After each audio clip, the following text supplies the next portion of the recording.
Hi இப்போ SRM லைவில் நம்ம ஜோன்ஸ் லைவ் பண்ணிக்கிட்டு இருக்கும்போது அவர் மில்லில் பார்த்தீங்கன்னா செத்துருவார். என்கிட்ட 1200 டோஃபன் தான் இருக்கும். அதனால அது 2 பேர் நான் தூக்கிட்டு இருப்பேன். அது 2 பேரை கடைசியில் போய் அடிச்சு கொடுத்துருப்பாங்க. அந்த வீடியோ பாருங்க.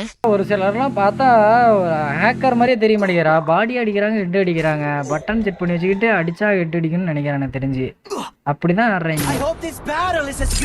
டேமேஜ் கொடுத்துட்டா ஹேக்கர், அதாவது ஹெட் அடி.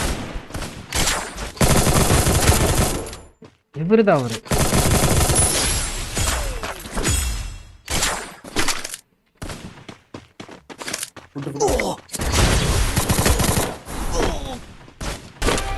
முடிஞ்சா